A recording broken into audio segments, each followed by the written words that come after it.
arrivarono da Costantinopoli, secondo la tradizione, le reliquie, bisognava trovare una collocazione idonea e quindi venne incaricato un artigiano di realizzare questo busto che noi oggi conosciamo. Siamo nel XIV secolo e probabilmente si ispirò a quello di una regina, ma anche questo sarà occasione di futuri studi. Con tutte, diciamo, le dovute cautele, chi era la regina?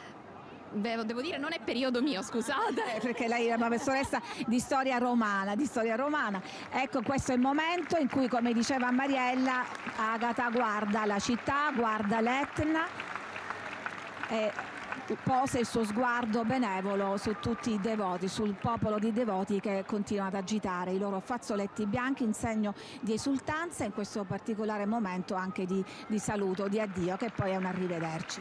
Sant'Agata adesso si appropinqua a salire le scale come se fossero i propri piedi. Cioè, guardate, adesso io ho avuto sempre la sensazione che voglio sempre trasferire, che a un certo punto sembra una persona che cammina con i piedi nostri, quindi ha bisogno anche di noi, del nostro assenso per poter intercedere per Cristo. Questo io la leggo così.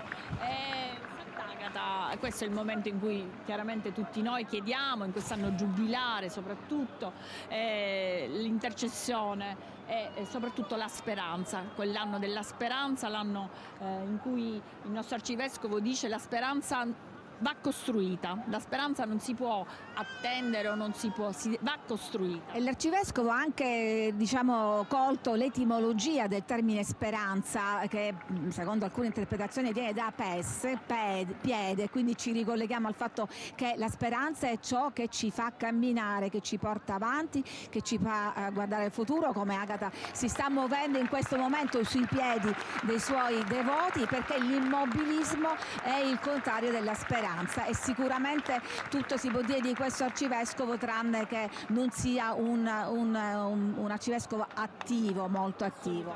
Assolutamente un arcivescovo che in diocesi si sta muovendo a 360 gradi su tutte veramente le possibilità, sulle associazioni, sui ragazzi. Ecco, è arrivata sul sagrato adesso sguardo alla cattedrale, all'altare dove sosserà nei prossimi momenti. Tutti coi fazzoletti in aria. Professoressa. No, a proposito dell'interesse dell'arcivescovo per Agata e per la nostra diocesi, ha voluto l'attivazione di una collana dedicata proprio agli studi della nostra diocesi, e quindi c'è tutto un gruppo di ricerca che si è messo all'opera in questo senso. Ecco, abbiamo visto questo movimento con Agata che prima guardava l'Etna nella città di Catania, poi si è rivolta verso l'interno della cattedrale e poi adesso di nuovo, quasi proprio per l'ultimo saluto, l'ultimo arrivederci, di nuovo verso Piazza Duomo e adesso in cattedrale, a casa possiamo dire. A casa e finalmente torna nelle braccia del suo sposo. Sant'Agata, dobbiamo...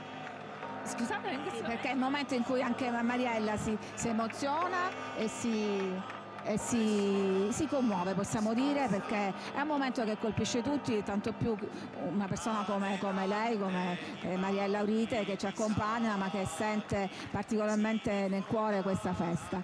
E adesso stanno portando fuori, scivola, ecco, questo scrigno. Viene, anche questo molto pesante, viene portato a spalla dai collaboratori del Capovara e anche questo ricorda un tempio in miniatura, è una piccola cattedrale in sostanza, molto simile allo scrigno che c'era a Sant'Agata alla Vetere in legno piccolino, dove Sant'Agata è stata per ben 700 anni nel Duomo di Sant'Agata, che allora era il Duomo di Catania, Sant'Agata alla Vetere. Adesso lo vediamo bene, anche questo è un gioiello di oreficeria, naturalmente con lamine d'argento. In realtà noi guardiamo meno perché guardiamo sempre il busto reliquiario, ma in realtà là dentro il corpo di Sant'Agata è proprio là. È una reliquia che contiene a sua volta altre reliquie che poi rimarranno esposte nell'altare. Io dico che la festa degli devoti veri, intima, è una festa intima dove tu puoi venerare ma proprio il suo corpo. Ci sono i femori, c'è la mano, c'è la mammella, c'è il velo, tutte le reliquie che in questi giorni a gennaio hanno girato ospedali, carceri, orfanotrofi. Insieme naturalmente al velo, il famoso velo di Sant'Agata, questo velo rosso-bruno, professoressa, si dice lungo una decina di metri, largo 50 centimetri, che questo c'è una prova della sua esistenza?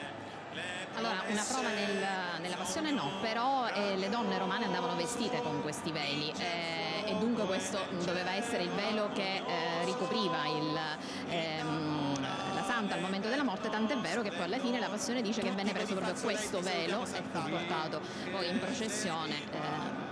Un velo che ha, secondo la tradizione, dei poteri speciali, possiamo dire, perché è in grado di fermare l'eruzione, come avvenne appunto l'anno dopo della morte di Sant'Agata, e tutte le altre volte, almeno una decina di volte, viene portato e fu portato in processione per salvare la città di Catania e i suoi abitanti dalle varie tragedie che si sono susseguite. Bisogna anche dire però, e l'ho letto, che le reliquie di Sant'Agata non sono solo queste. Ricordiamo che Agata è patrona di almeno 44 comuni in tutta Italia, ognuno dei quali vanta più o meno il possesso di alcune reliquie. Sì, può essere un pezzettino anche del suo corpo, ma per reliquie si intendeva, come abbiamo anche discusso, Anche del velo. pezzi dell'abbigliamento, per esempio, delle cose che le erano appartenute. E in ogni caso la devozione a Sant'Agata non è solamente in Italia, ma è anche fuori dall'Italia, in Europa e anche nel mondo. E anche un'agata cinese, leggevo. Sì, ma anche, non so, in Spagna o in Brasile ci sono delle feste molto simili alle nostre, a Malta. Sì, anche a Malta, ma anche in Bulgaria. Una delle prime attestazioni del culto di Agata, che risale proprio, è una cripta nella chiesa dedicata a Sant'Agata che risale alla metà del IV secolo, quindi del resto era unita, Malta faceva parte della provincia siciliana nell'impero romano, quindi